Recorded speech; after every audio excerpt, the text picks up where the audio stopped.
Bienvenue les amis sur ma chaîne Travailler et vivre en Scandinavie.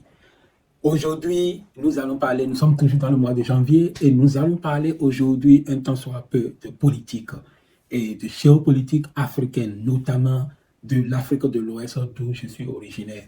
Nous n'allons pas, cette année, je vais un peu m'aventurer dans beaucoup de domaines. Ça ne sera pas nécessairement concentré sur la Suède. Donc, parce que nous vivons dans un monde, nous vivons dans un environnement économique, politique, et nous avons le devoir de comprendre ce qui se passe autour de nous pour savoir comment nous puissions, projeter l'avenir. Donc, sur ce, la semaine passée, c'était la fin de l'année où tous les présidents de l'Afrique, tous les présidents du monde en général font des discours de fin d'année pour pouvoir, faire le bilan de ce qu'ils ont pu accomplir au courant des 12 derniers mois et projeter l'avenir pour pouvoir préparer l'année qui suit, l'année suivante. Et aujourd'hui, nous allons parler des 3 meilleurs présidents africains. Donc, stay tuned.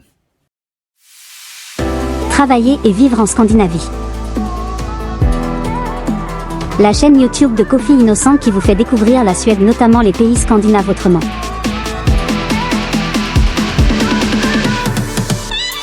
Uniquement destiné à la diaspora africaine vivant déjà en Europe ou ailleurs en quête d'une stabilité et d'une vie meilleure avant de retourner en Afrique.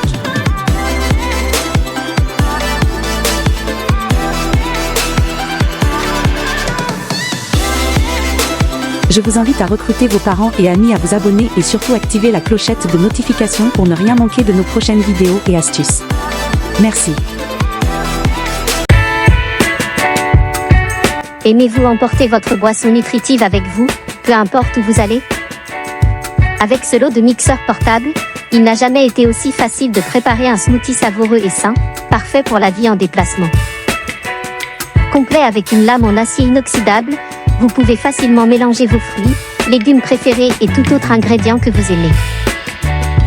Lame puissante et performante pour réduire rapidement les fruits congelés à l'état liquide. Le nouveau Smoothie Blender est là pour vous aider.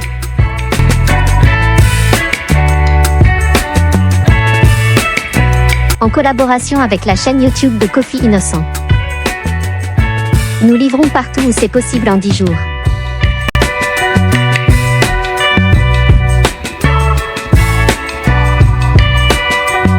Pour plus d'infos en description. Merci.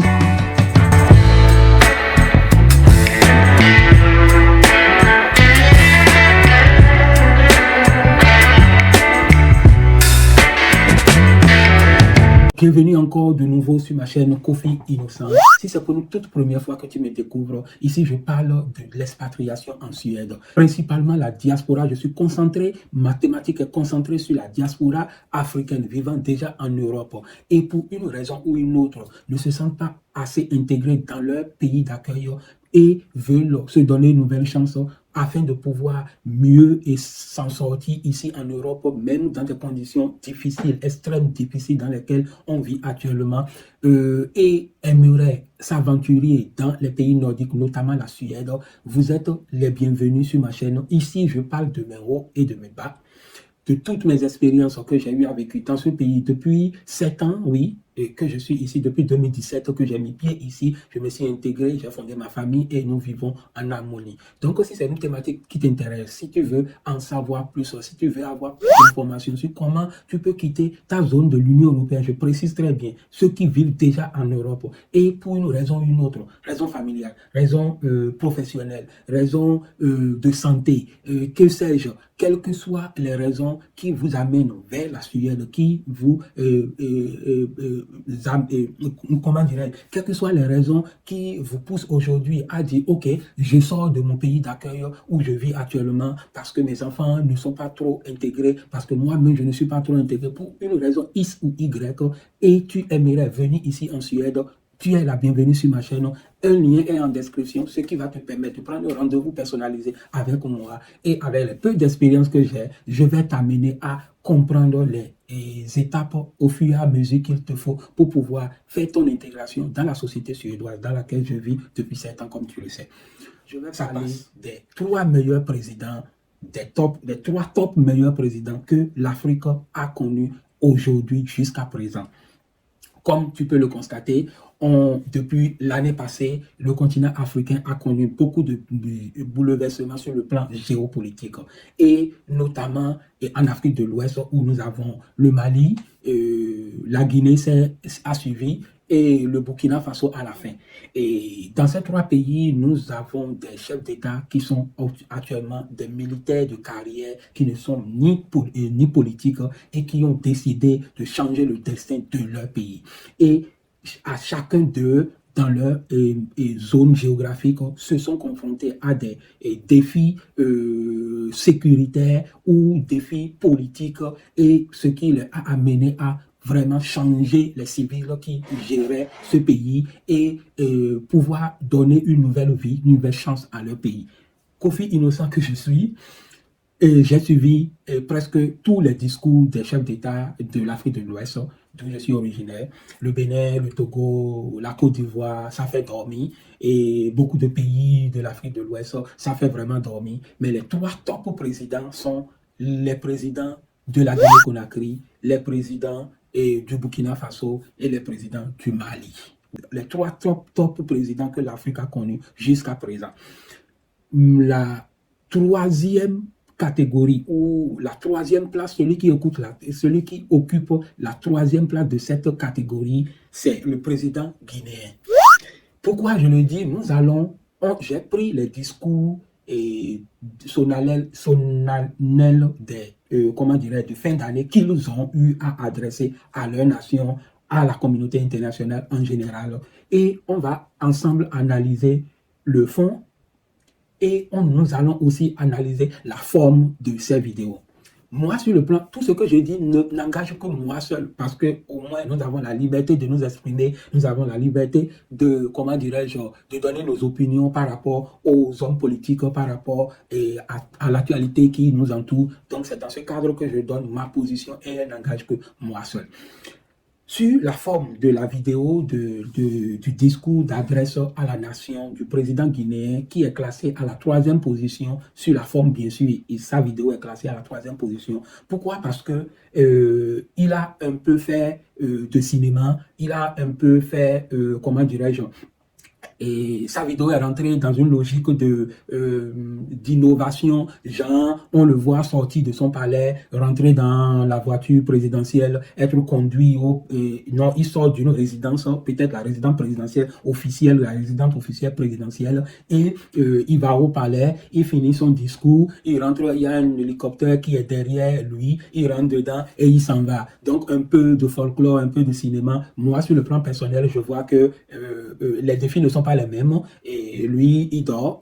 Pourquoi? D'une part parce que il vit dans son territoire plus ou moins et n'est pas attaqué par le terrorisme. Donc lui il a simplement à gérer des affaires internes de la malgouvernance et de restructurer l'état de la Guinée. Donc il a un peu le temps de jouer, et comme sur les réseaux sociaux, on voit quand il est au stade, sa fille, j'ai vu beaucoup d'images qui passent, et puis voilà, on sent que bon, c'est un président qui dort un peu, qui, a la possibilité de s'amuser. Tandis que les autres ont des territoires, des portions de leur territoire à reconquérir. Donc les gars ne dorment pas, les gars sont là, ils sont en train de bosser matin, midi, soir. Donc sans plus tarder, nous allons voir rapidement les points forts, voilà, et sur le plan, sur la forme de l'image qu'il nous a présenté, ce que moi je dirais par rapport à son discours. Maintenant, la forme, le fond de son discours plutôt, il y a 2 séquences qui m'ont marqué. Et nous allons écouter ces 2 séquences et ensemble analyser très bien pourquoi ces moments sont les moments forts de son discours. Chers compatriotes, soyez rassurés. Je n'ai pas d'amis ou de famille face à la corruption et le détournement des deniers publics. Comme je vous avais promis, ma main ne tremblera pas. Guinéenne et Guinéen. Voilà la première partie. Le président guinéen nous dit que face à la corruption, sa main ne tremblera pas. Selon moi, c'est la partie la plus forte, la plus essentielle que j'ai retenue dans son discours. Dis-moi dans les commentaires si tu as écouté dis-moi dans les commentaires si tu as écouté ce discours et quels sont les moments forts que toi tu as retenus en ce qui concerne le fond du discours. La deuxième partie, le deuxième point plutôt qui marque les temps forts de ce discours se trouve à la 9e minute. On bascule à la 9e minute. C'est parti. Je voudrais rendre un hommage appuyé aux facilitatrices de ce cadre de dialogue inclusif, à l'ensemble des acteurs sociopolitiques de notre pays pour leur contribution significative aux assises nationales et au peuple pour son patriotisme. Dans un esprit d'ouverture et de coopération et en mettant en avant l'intérêt supérieur du peuple souverain de Guinée, nous sommes parvenus avec la CEDEAO à s'accorder dans un compromis dynamique sur un chronogramme qui va permettre la mise en œuvre des 10 points pour aboutir au retour à l'ordre constitutionnel. Je tiens à rassurer l'opinion nationale et internationale que mon engagement est et reste le même. Il n'a pas changé d'un point, conformément aux articles 46, 55 et 65 de la Charte de la transition. Ni moi, ni les membres du Comité national du Rassemblement pour le développement, ni les membres du Conseil national de la transition, et encore moins les membres du gouvernement ne seront candidats aux futures élections. De façon très claire, cela veut dire que nous ne sommes candidats à rien. Cette période de transition sera... Voilà. Selon moi, c'est les deux temps forts, les deux moments d'information super importantes que j'ai retenu dans son discours qui a fait 13 minutes, disons 14 minutes avec tout comment dirais-je, le sketch derrière le montage de cette vidéo. Et qu'est-ce que nous pouvons retenir de ce discours? C'est que, comment dirais-je, le premier point, il a parlé de la corruption, que sa main ne va pas trembler au niveau en ce qui concerne la répression concernant la corruption. Et le deuxième point, c'est qu'il s'engage à ne pas se présenter plutôt, autant pour moi, et ni les membres de son gouvernement, ni toute l'équipe qui constitue, comment dirais-je, les autorités actuelles ne peuvent pas s'engager à aller aux élections lorsque les réformes seront mises en œuvre et tout le processus à l'ordre constitutionnel reviendra en ordre. Beaucoup de présidents ont eu à dire ça dans le passé et ils s'engagent à créer des institutions assez fortes qui vont résister à la tentation des hommes. C'est ce qu'il nous a dit et on lui souhaite vraiment tout notre bonheur. On lui souhaite, en tant que citoyen africain, je lui souhaite vraiment tout mon bonheur. Je lui souhaite d'avancer, je lui souhaite de réaliser cela vraiment pour l'Afrique. Parce qu'aujourd'hui, qu'on le veuille ou pas, les institutions, nous en avons vraiment besoin. Vraiment les institutions fortes, nous avons vraiment besoin pour pouvoir faire avancer notre continent. Donc voilà, il est au top 3 des 3 premiers présidents et comment dirais-je de l'Afrique que nous avons actuellement qui font la fierté de notre Afrique. Aujourd'hui, les Burkinabés, les Guinéens et les Maliens sont des peuples qu'on admire beaucoup parce qu'ils traversent un moment super difficile, un moment terriblement difficile et il faut les soutenir par tous les moyens possibles parce qu'il peut avoir effet papillon et c'est ce que les autres présidents redoutent, ceux qui en réalité savent qu'ils sont là, ils tiennent le peuple en domination parce qu'en réalité, si le peuple pouvait vraiment choisir qui ils veulent à leur tête, ils savent, en âme et conscience qu'ils ne peuvent jamais être élus. Donc voilà un peu, tout ce que je dis n'engage que moi seul, je ne fais pas la politique, je suis juste un citoyen qui analyse ce qui se passe en Afrique et qui donne que mon point de vue. Passons maintenant au deuxième président. Le deuxième président sur ma liste, c'est le président malien. Pourquoi on est en train juste d'analyser la forme et le fond de leur discours et qu'ils ont adressé à leur peuple et aussi à la communauté internationale par ricochet le 31 janvier passé, le samedi passé. Et donc,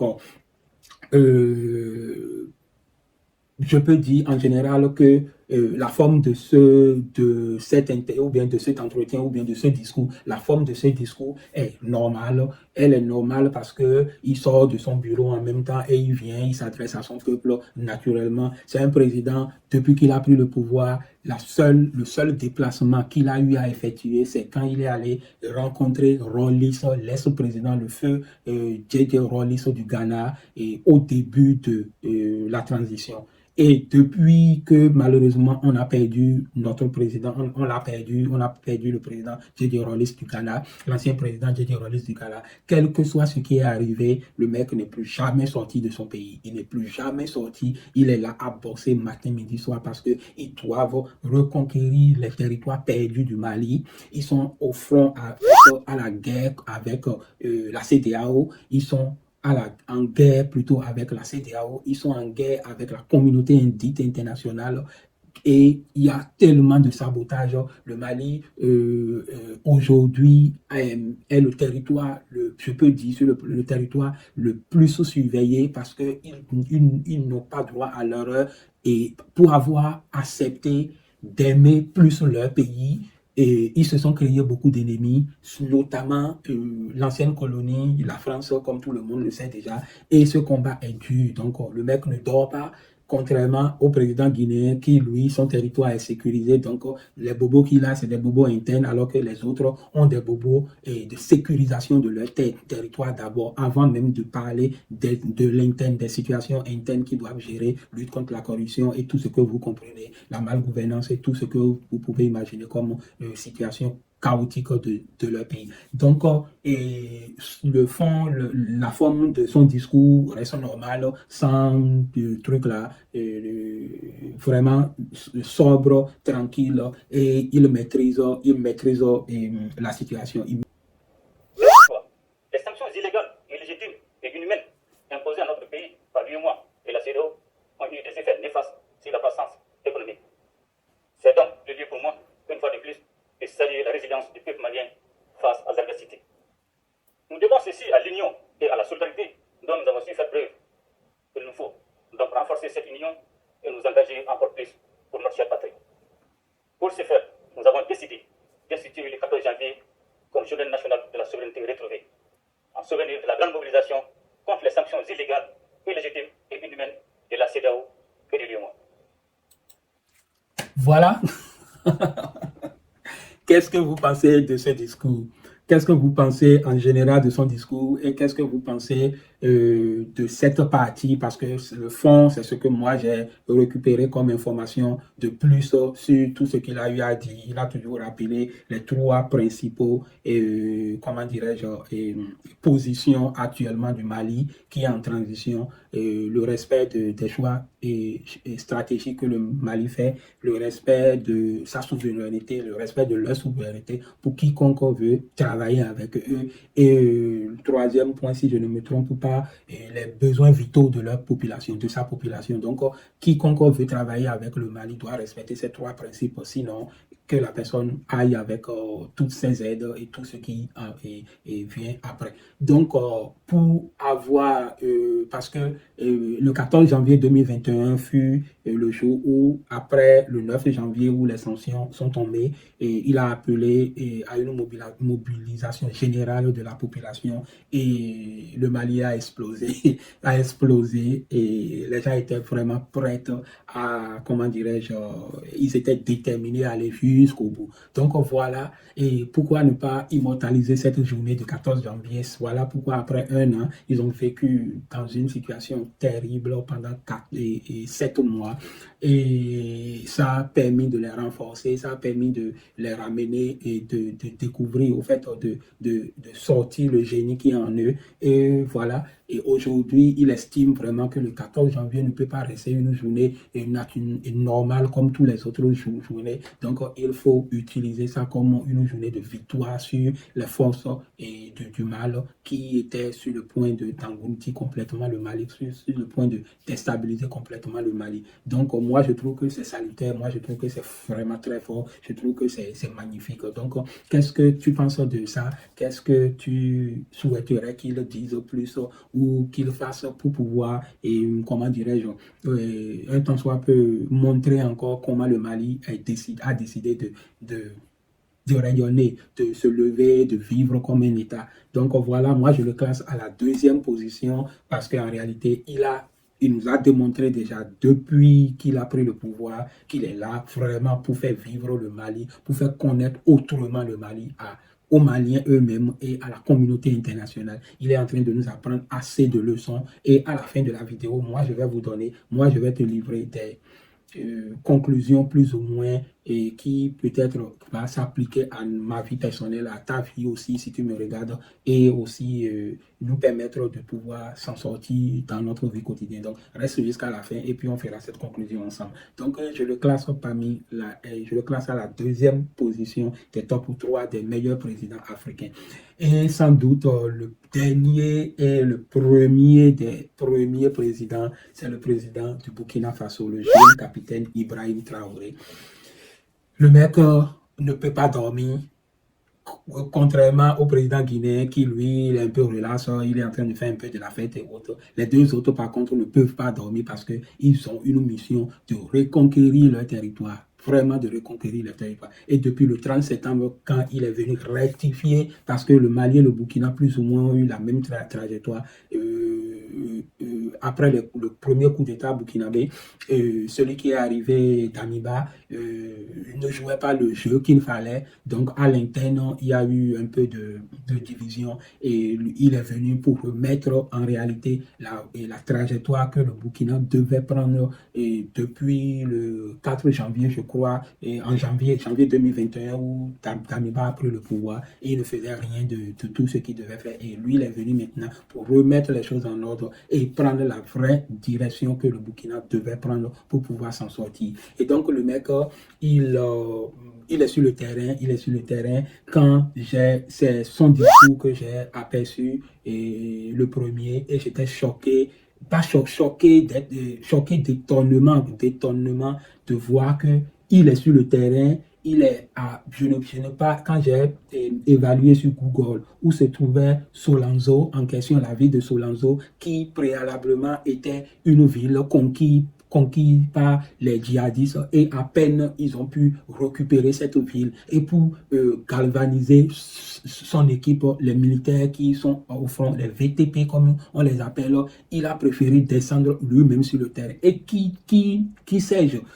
Si il ne combat pas aussi, parce que c'est un homme du terrain, il est un militaire et certainement qu'il est en train de combattre. Il ne peut pas quand même nous dire qu'il est aussi au front, parce qu'on a connu le président tchadien Idriss Déby qui s'est fait assassiner au front pendant qu'il était en train de combattre les djihadistes, en tout cas en ce qui concerne la version officielle qu'on nous a servi. Donc c'est un jeune capitaine qui est au front et qui est habillé avec tout l'arsenal possible, de guerre possible. Il a des soldats qui sont derrière, qui sont prêts au combat. Et on voit que c'est quelqu'un qui est vraiment sur le terrain et qui veut avancer. Donc, sur la forme de sa vidéo, de sa présentation, il est au top. Non, tu as dit, il est au top. Donc, voilà ce que moi je peux dire. Maintenant, allons au fond et dans le fond de son discours.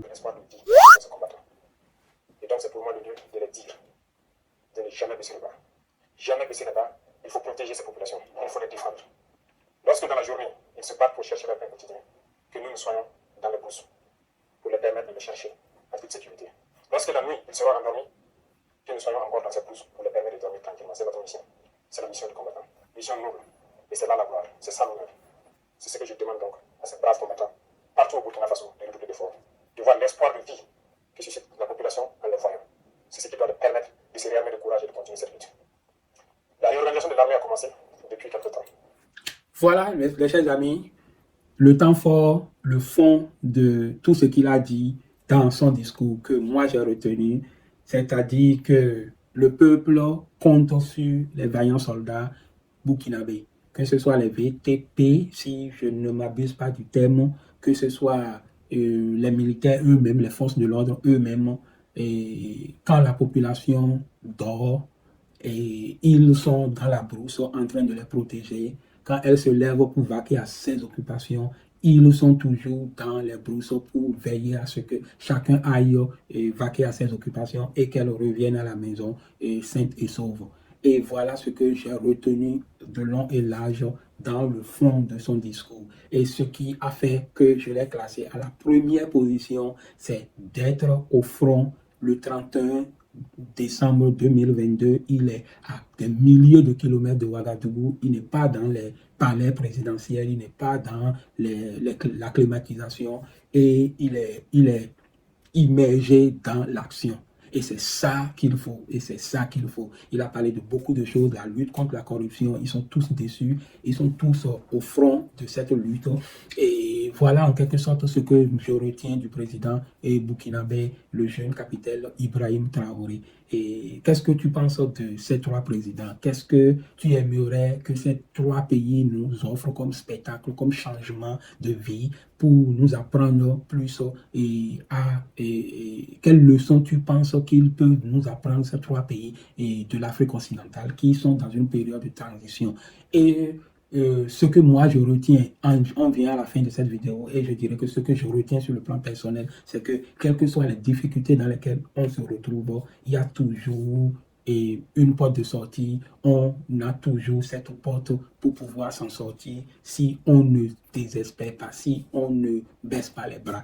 Il y a une anecdote qui j'ai entendue, ou bien on voit plutôt, je vois toujours cette vidéo sur internet où deux personnes sont à la recherche du trésor dans une grotte et comment dirais-je, quelqu'un, le premier, il était sur le point d'atteindre l'objectif du trésor. Ça lui manquait seulement un seul coup de pioche pour atteindre le trésor. Quand il a abandonné, il est parti. Que ça ne soit pas ton dernier coup de pioche pour atteindre ton trésor et que tu abandonnes. Parce que si tu le fais, tu aurais tout perdu. Et celui qui va garder et maintenir la pression et pourra atteindre cet objectif et finalement gagner le trésor ou bien récupérer le trésor en question. Donc, la leçon de la vie que moi j'apprends de ces trois présidents, c'est que sur nos vies personnelles, quelles que soient nos difficultés, nous devons tenir bon, nous devons aller. Et comme je l'ai dit, cette année 2023, rien n'a changé, la couleur de la terre est restée la même, le ciel toujours bleu, dans ton environnement, les mêmes personnes sont toujours autour de toi, tu portes les mêmes vêtements, rien n'a changé, la nourriture, la couleur de ta nourriture n'a jamais changé, la couleur du riz, ni d'atcheke ou je ne sais pas trop, haricot, rien du tout n'a changé. Si tu veux changer quelque chose, c'est toi-même qui dois te lever plutôt et changer. Donc, sur ce, merci beaucoup pour m'avoir suivi. Ça fait un bout de temps que je suis en train de bavarder. J'espère que cette causerie, mes trois meilleurs présidents, et que c'est aussi ton choix. J'espère que les trois meilleurs présidents de l'Afrique que nous avons connus, nous avons actuellement, sont aussi tes choix. Et dis-moi dans les commentaires ce que tu penses de cette vidéo. Et si tu veux, parfois que par moment, je te fasse des vidéos d'ordre politique pour te donner mes points de vue personnels. Et puis voilà, on en discute avec dans les commentaires. Et puis voilà. Donc, aussi ce, merci beaucoup pour m'avoir suivi jusqu'à la fin. Et si tu me découvres pour une première fois, n'oublie pas de t'abonner, vraiment de t'abonner. Et je dis aussi merci à tous mes abonnés, merci à tous ceux qui me suivent, qui me soutiennent. La chaîne est en train de grandir, on va lentement mais sûrement, je ne suis pas pressé parce que je sais, je vais créer une vraie communauté, une vraie communauté. Donc allez, je vous souhaite tous une très bonne et agréable journée ou agréable soirée, ça dépend de l'heure à laquelle vous me recevez. Et à très bientôt. Ciao. Merci d'être resté fidèle jusqu'à la fin de cette vidéo. Si tu as besoin de plus d'informations concernant les pays nordiques, notamment la Suède, tu as l'opportunité de prendre un rendez-vous complètement gratuit par un lien en description afin de te permettre de mieux te préparer pour éviter beaucoup d'erreurs et gagner en temps matériel. N'oublie pas surtout de t'abonner si ce n'est pas encore fait et de recruter tes parents et amis à se joindre à notre communauté. Merci.